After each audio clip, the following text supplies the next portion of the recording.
So, I may have mentioned that I've journeyed with Aya 4 times, and today I want to talk about my second Aya journey. Um, I may have said before, I'm going to say it again, that I am not a person who's experimented with drugs.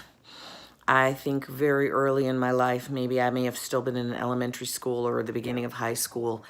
I just, had read lots of psychology books, and I decided that I was a person who was an all or nothing kind of person. And so I was just never going to do any drugs, no smoking, no drinking, no anything. So when I came to plant medicines, fungi medicines, a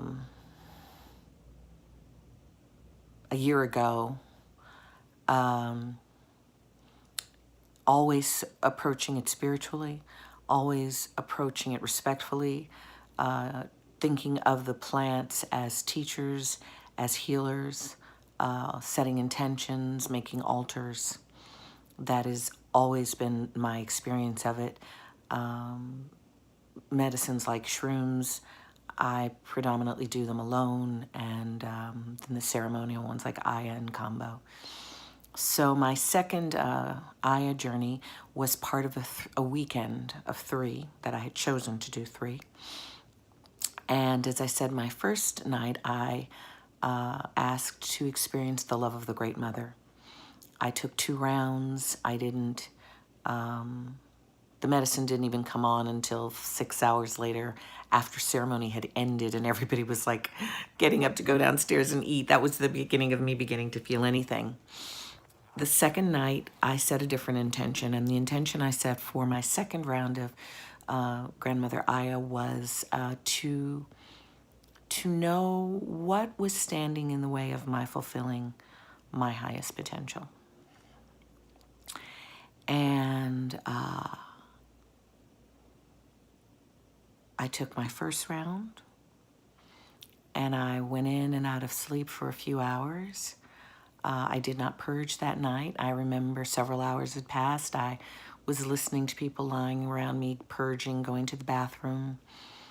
I was just in physical pain. I didn't feel anything but physical pain. I felt like psychic surgery was being performed on me. There were about 4 musicians that day, and they were playing different kinds of instruments, and it was like every note of the instruments was a dagger going into my abdomen, and psychic surgery was being performed. There was a point at which I was experiencing like civilization trauma. I was in rape camps, being gang raped. I was being trafficked. And some of you might think that this is like a bad trip. I did not think of it as a bad trip. I think of the medicines as teachers. They show you who you are, what you're working on, and I welcome those opportunities, and I think that they're opportunities to do the work with yourself rather than using other human beings externally to do your work. So I lay there and I just was in the rape camp getting gang raped and being trafficked as a child and just experiencing untold traumas while every note that they played was a dagger inside of me. I mean, just I was in physical pain. I wasn't having any psychedelics, just laying there in physical abdominal pain. And then at a certain point, something came to me that identified itself as the Archangel Michael, and it said, you know, we're all just slave prisoners to the all. And I guess something inside of me queried that, and the response was, well, you know, whatever we make is just more of God, and we can't make anything outside of God, and we can't get outside of God, and everything we create is more God, because all is all, because God is all, and all is all. And so I left it going like, all is all. all is all. And that was the message that was given to me. And after that session, I found myself having relinquished the idea of free will. I think I believed very strongly in free will before that. I would have fought for free will. But after that session, free will just doesn't have any meaning to me. I began to have a sense that if all is all, there's a predestination of how my life is supposed to go, because every life that I could possibly live is happening in some multiple version of the universe. So any possibility that I could choose is happening. Some aspect of what I think of as myself is experiencing it.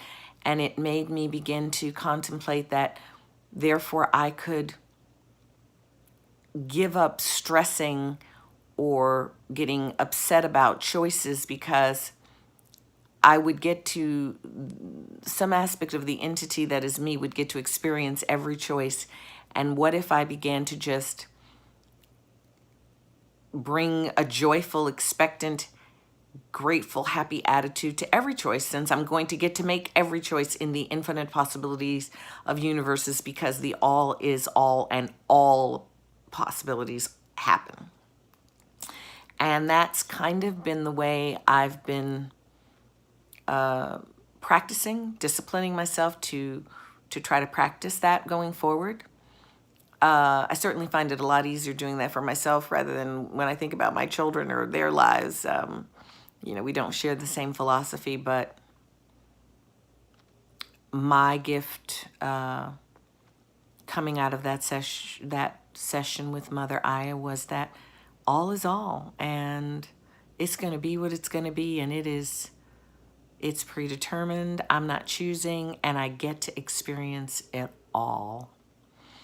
I wondered how that tied into my intention, and the only interpretation I could get of the way it tied into my intention is that I have so much energy focused on all of the negative, tragic things that are going on for people in the planet, that maybe it keeps me from expressing my divinity and my joy and the fullness. And maybe going through that intense session with Aya, I was able to, do my solidarity and suffer with those, and maybe release that, so that there's more bandwidth for me to become a